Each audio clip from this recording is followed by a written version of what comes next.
Bonjour. Alors, dans la suite du cours, on va s'intéresser un petit peu aux propriétés spécifiques des molécules qu'on a vues, qui sont donc des fonctions. Donc, alors ça va aller relativement vite parce qu'il y a à chaque fois, je vous ai remis donc toute la nomenclature donc de ces fonctions spécifiques. Donc, on va commencer avec les alcools. Donc, je rappelle que une molécule d'alcool, c'est une molécule, donc une chaîne plus ou moins longue, sur laquelle on a un ou plusieurs groupements OH, que donc cette molécule, enfin la présence de cette terminaison OH, elle génère un ol dans le nom, donc sur le nom de la chaîne principale. Donc, exemple, on a ça, c'est du méthane. CH3OH, enfin, donc le CH4 c'est du méthane, on a un OH, donc on change le méthane, on enlève le E et on met un ol. Donc ça c'est ce qu'on a déjà appris, éthanol, et ici même chose, donc on a du 2-méthyl, 1-propanol, le 1 pouvant être mis entre parenthèses, parce que les 1 on peut les sous-entendre. Donc ça, c'est des alcools. Donc, on a un tout petit exercice donc vite fait. Donc le but du jeu c'est que vous vous mettiez en pause, vous le faites et puis on corrige. Donc si je cherche la chaîne la plus longue que je peux faire, c'est ça. C'est une chaîne de 1, 2, 3, 4, 5, 6, 7, 8, donc c'est de l'octane. C'est un octane sur lequel j'ai un ol. Je sais que la fonction devient prioritaire pour la numérotation, comme on a vu précédemment. Donc ça veut dire que dans ce sens-là, je suis en 1, 2, 3, 4. Dans ce sens-là, 1, 2, 3, 4, 5. Donc je vais prendre la numérotation qui amène la fonction sur le plus petit. Donc octane, 4 ol. Sur cet octanol, j'ai deux groupements méthyl. Donc c'est du diméthyl. Et c'est du 3,5 diméthyloctanol. Alors, du 2-méthylbutanol. Alors, je commence toujours par écrire la chaîne principale. Butane, j'ai 4 carbones. Butanol, donc le 1, peut être mis soit avant la molécule, soit juste avant le ol. Donc, ça veut dire qu'en 1, j'ai un OH. Donc, celui-là, c'est le 1, 2, 3, 4. Et en 2, j'ai un méthyl CH3. Et je dois compléter les hydrogènes pour arriver à l'octet de chacun. H3, H2, H et H2. Du 3-pentanol, 1, 2, 3, 4, 5 pour pentane. En 3, je mets un OH et je complète avec les hydrogènes qui manquent pour faire à chaque fois 4 liaisons. Cette molécule-là, 1, 2, 3, 4, 5, 6, 7, c'est donc de l'heptane sur laquelle j'ai un ol en 3, parce que c'est plus court de compter par ici que par là-bas. Alors l'ancienne nomenclature des alcools, c'est intéressant juste parce que parfois vous en entendez, c'est alcool. Le R, c'est-à-dire en gros le préfixe qui dépend du nombre de carbone avec il, donc alcool, méthyle, et on rajoute ic. Donc alcool méthylique, alcool éthylique. Voilà, ça c'est vraiment, je vous ennuierai pas avec l'ancienne nomenclature, mais comme ça vous savez que ça existe. Alors, les propriétés physiques des alcools. Donc, maintenant, c'est là que ça devient intéressant, surtout pour votre examen que vous n'aurez pas en janvier, mais donc les gros exercices que vous risquez d'avoir ou les grosses interros. Quand on parle de propriétés physiques, comme je vous l'ai dit il y a 2 ou 3 vidéos, on parle toujours de température d'ébullition et de la solubilité. C'est-à-dire en gros, comment varie la température d'ébullition d'une molécule, donc quand est-ce qu'elle va passer à l'état de vapeur, plus ou moins tôt qu'une autre, et la solubilité, si la molécule se mélange à l'eau ou pas. Alors, Donc on compare toujours ce qui est comparable, c'est-à-dire qu'on va comparer par exemple des alcanes avec les alcools qui sont plus ou moins de la même taille ou de la même masse molaire plus ou moins. Pourquoi? Parce que ça sert à rien de comparer une toute petite molécule, un alcane par exemple, avec un super gros alcool, ça n'a pas beaucoup de sens. Donc on va comparer l'alcane avec l'alcool le plus proche, et l'alcool le plus proche du CH4 par exemple, c'est le CH3OH. L'alcool le plus proche de l'éthane, c'est l'éthanol, et ainsi de suite. Alors, on avait déjà vu que les températures d'ébullition des premiers alcanes étaient très faibles et qu'ils étaient gazeux à température ambiante. Et on avait vu qu'ils étaient tous insolubles. Ok, alors si on calcule leur masse molaire, donc parce que là on avait calculé la masse molaire, en gros, quand vous descendez dans le tableau, la masse augmente. Ici on a 12 plus 4, ici on a 12 plus 12 plus 3 plus 3, etc. Donc quand on descend dans le tableau, vu que la molécule grandit, la masse molaire augmente à chaque fois. D'accord? Alors, si on compare maintenant les températures d'ébullition. Donc, premier point, calculer les températures d'ébullition. Voilà, on a calculé la masse molaire. Deuxièmement, comparer la température d'ébullition d'un alcane et d'un alcool correspondant. Donc, si on prend le méthane et le méthanol, donc 161 avec 65, celui-ci, ou celui-là, qu'est-ce qu'on constate? On constate que la température d'ébullition d'un alcool est toujours plus élevée que celle de l'alcane correspondant.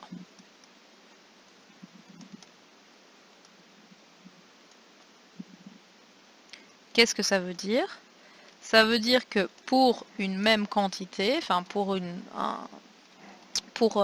même quantité donc de méthane ou de méthanol, je vais devoir, avec une température d'ébullition plus élevée, chauffer beaucoup plus avant que ça passe à l'état de vapeur. Donc ça veut dire que si je prends deux molécules à 50 degrés par exemple, eh bien celle qui a la température d'ébullition la plus basse sera déjà gazeuse, alors que celle qui a la température d'ébullition la plus haute sera encore liquide. D'accord?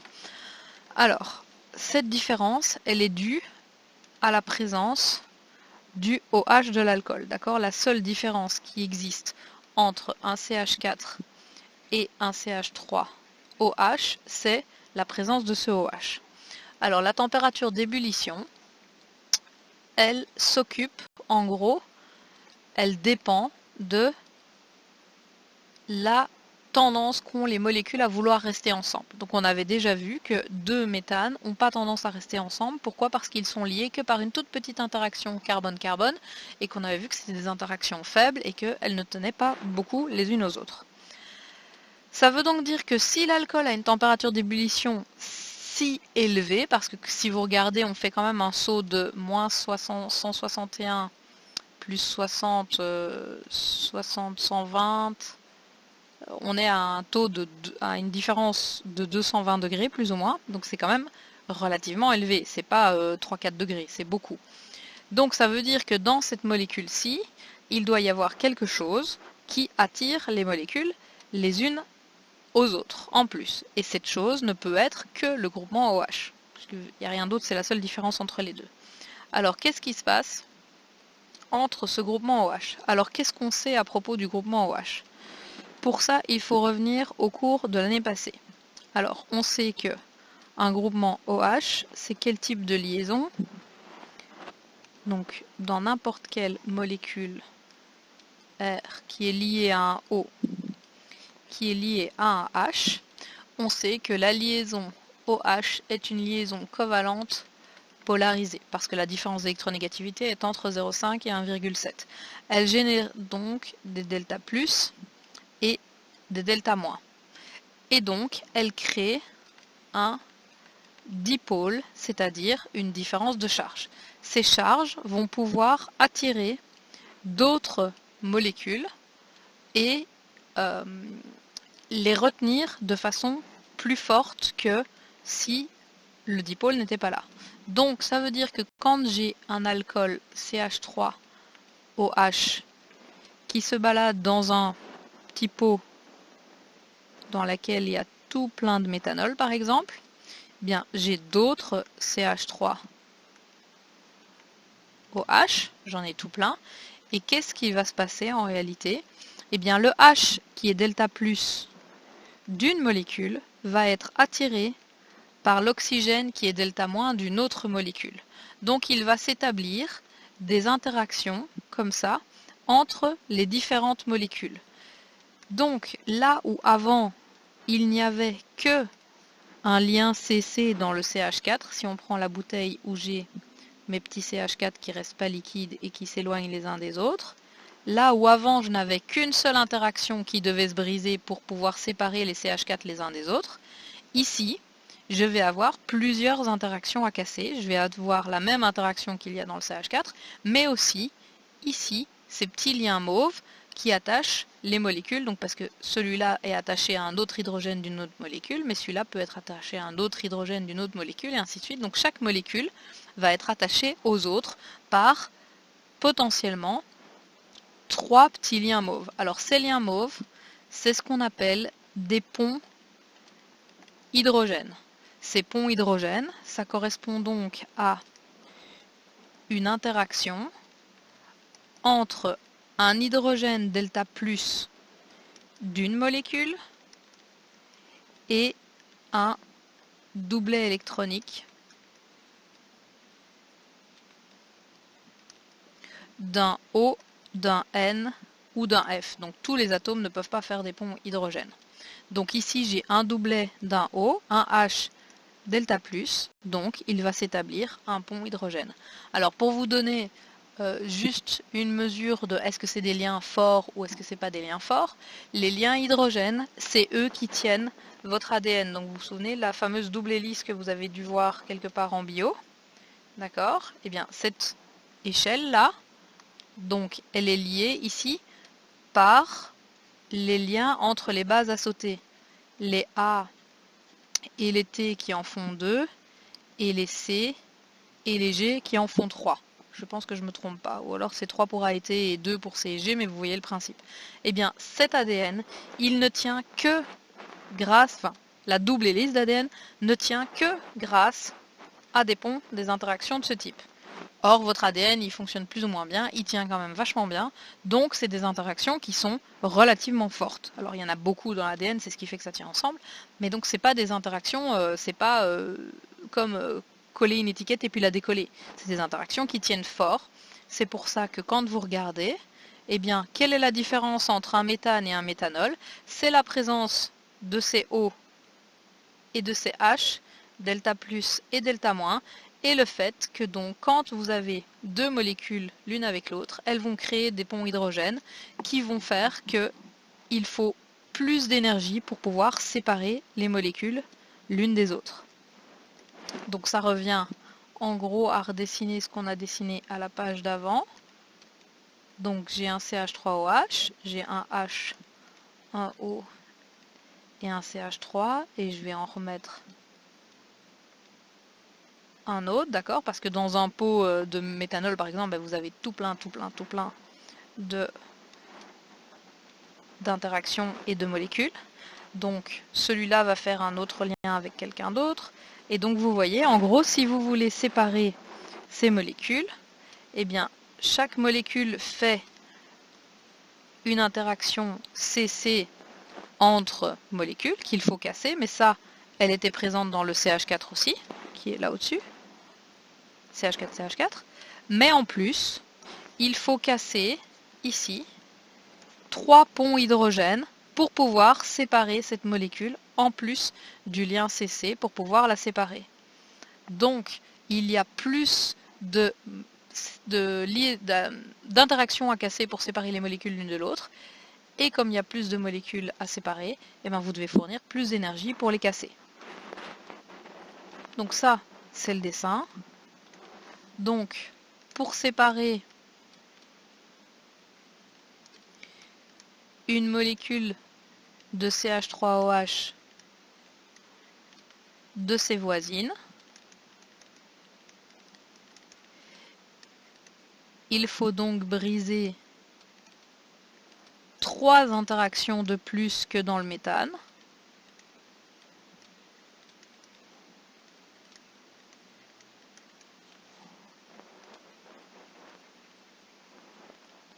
ce sont 3 ponts H,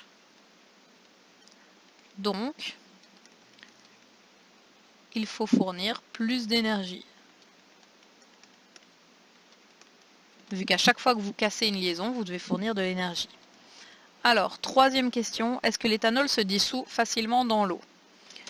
Eh bien, c'est le même raisonnement. Donc en gros, vous allez voir que dans les réactions, dans les propriétés physiques des molécules organiques, il y a la température d'ébullition, la solubilité, et en gros, tout tient au pont H. Quand vous n'avez pas la réponse à une question, vous répondez pont H et vous essayez de broder autour de ça, et vous aurez la réponse. Alors, je vais retourner à la page d'après pour le faire en détail. Alors, quand il s'agit de solubilité, c'est en gros si une molécule se mélange quand vous la placez avec H2O. Qu'est-ce qu'on sait à propos de la molécule d'eau? On sait qu'elle aussi est une molécule qui est polaire parce que elle n'était pas symétrique, et donc si vous retournez voir dans votre cours de l'année passée, on a un pôle positif de ce côté-là, un pôle négatif de ce côté-là. Cette molécule polaire, pour pouvoir se mélanger avec elle, eh bien, il faut donc avoir la molécule qui doit se mélanger avec doit avoir des charges. Donc quand on met du CH4 avec une molécule d'H2O, il n'y a pas de mélange possible. Les deux restent dans des phases séparées parce que, on l'a vu dans les propriétés dans la vidéo précédente, le CH4 est une molécule qui est apolaire et donc non soluble dans l'eau. Ok. Maintenant, qu'est-ce qu'il en est du CH3OH?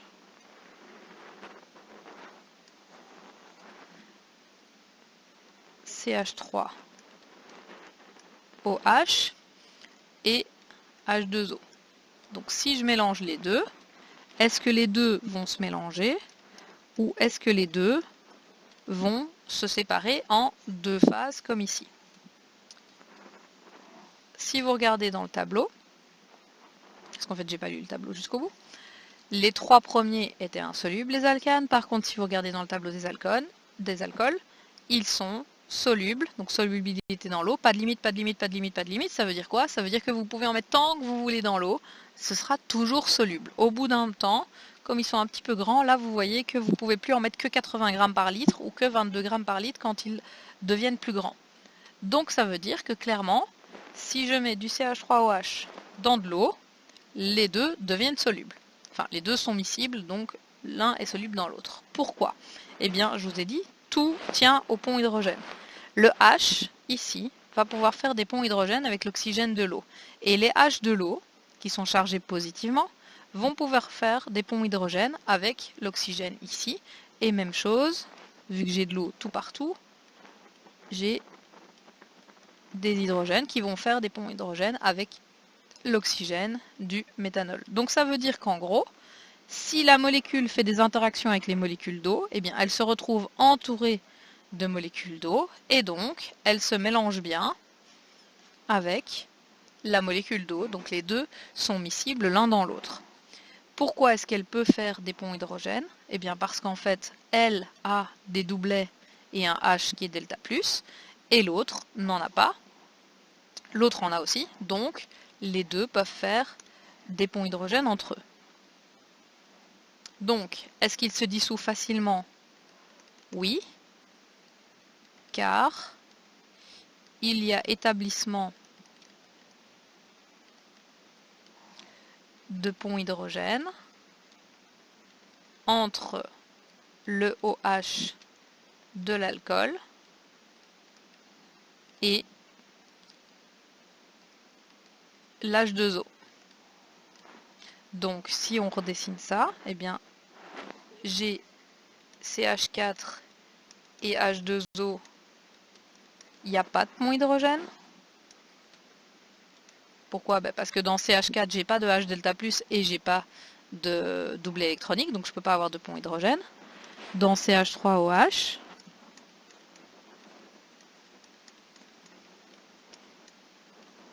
j'ai des ponts hydrogène qui vont s'établir entre les molécules d'eau et les groupements OH des alcools. Ensuite, comment varie la solubilité de l'alcool quand la chaîne s'allonge? On l'a dit tout à l'heure, si vous regardez dans le tableau, plus la chaîne s'allonge, plus la solubilité va diminuer. Ça, il suffit de regarder dans le tableau. Donc, elle diminue. Alors là, c'est un peu plus compliqué à comprendre.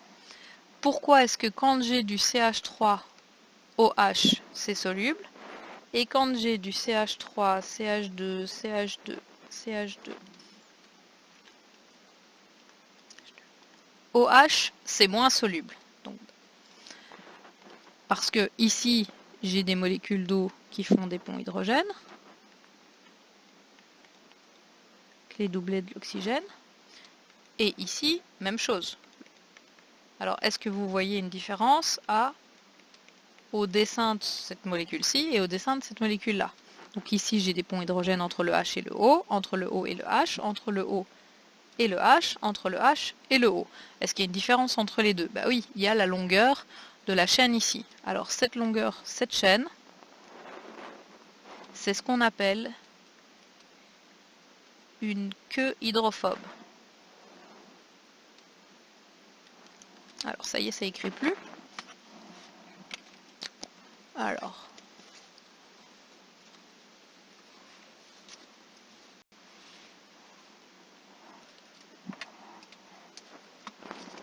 Alors une queue hydrophobe, c'est quoi? Queue, comme son nom l'indique, c'est une structure qui est plus ou moins allongée, donc une chaîne de carbone, c'est une queue. Et hydrophobe, c'est qu'il n'aime pas l'eau. Alors pourquoi est-ce qu'elle n'aime pas l'eau? Parce qu'elle ne va pas faire d'interaction avec elle. Voilà, ça marche mieux quand c'est branché. Hydrophobe. Alors elle ne fait pas d'interaction avec elle. Et donc en fait, si vous mélangez un petit pot ici avec du méthanol et un petit pot avec celui-là, et que vous regardez ce à quoi ça ressemble, à l'œil nu, et bien ici, vous allez voir quelque chose qui est complètement mélangé, parce que la molécule est tellement petite qu'il y a de l'eau tout autour, donc j'ai des molécules de méthanol un petit peu partout noyées au milieu de l'eau, alors que de ce côté-ci, par contre, ce qui va se passer, c'est que je vais avoir une phase avec de l'eau, une phase de ce côté-là avec toutes les queues hydrophobes qui vont se rassembler, parce que comme elles n'aiment pas l'eau, elles aiment rester entre elles, et une espèce de phase ici mixte avec la tête hydrophile qui fait les interactions avec l'H2O, et donc ça va globalement ressembler un peu comme quand vous mélangez de l'eau et de l'huile ensemble. Globalement, hein, pas tout à fait. Mais vous allez avoir apparition donc de deux phases, parce que en gros, les queues hydrophobes vont se rassembler les unes avec les autres de façon à se séparer de l'eau et à repousser l'eau, étant donné qu'elles n'aiment pas l'eau. Donc ça, c'est le fait. Et ça, en gros, ça veut dire que là, j'ai un truc qui est totalement soluble. Et ici, j'ai quelque chose qui n'est pas totalement soluble parce que je vois apparaître deux phases dedans.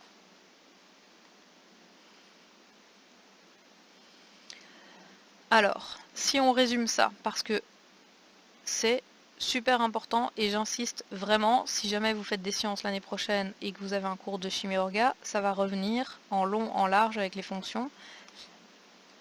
Ce qui est important quand on étudie des propriétés physiques, et parce que vous allez voir que maintenant que je l'ai fait une fois, là je l'ai fait avec vous, mais après vous allez voir que vous allez pouvoir répondre aux questions tout seul. Je vais vous demander, tiens, est-ce que cet acide carboxylique il est soluble ou pas? Eh bien normalement vous allez pouvoir établir vous-même si il l'est ou non. Donc les propriétés physiques, je rappelle qu'il y en a deux, la température d'ébullition et la solubilité. Et en gros, vous allez devoir étudier s'il y a ou non des ponts H. Alors attention, ces ponts H, il faut regarder pour la température d'ébullition. Vous devez regarder s'il y a des ponts H intermoléculaires, c'est-à-dire entre les différentes molécules de la substance dont on parle. Pour la solubilité, vous allez regarder s'il y a des ponts H entre la substance dont on parle et l'H2O. Si vous avez compris ça et que vous arrivez à établir ça, vous saurez répondre à toutes les questions qui vont suivre. D'accord?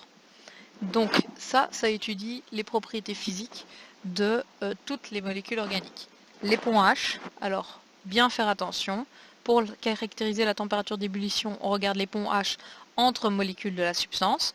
Pour caractériser la solubilité, on regarde les ponts H au sein de la molécule avec l'H2O. Parce que par exemple, le fait de dire que CH3OH fait des ponts H avec CH3OH, d'accord, donc là j'ai des ponts H, là j'ai des ponts H, ça ne veut pas du tout dire, ça ne m'explique pas pourquoi cette molécule est soluble. Le fait qu'il y ait des ponts H entre molécules de méthanol m'explique simplement pourquoi les molécules de méthanol sont fort tenues entre elles les unes les autres, mais ça ne m'explique pas du tout pourquoi le méthanol il est soluble dans l'eau. Donc vous devez bien faire attention à ce que vous expliquez, parce que vous allez voir que ces questions-là, c'est des questions pas très compliquées, mais où je vous demande à chaque fois de justifier vos réponses avec des dessins, avec des schémas. Donc vous devez savoir entre quoi et quoi vous allez devoir faire les schémas.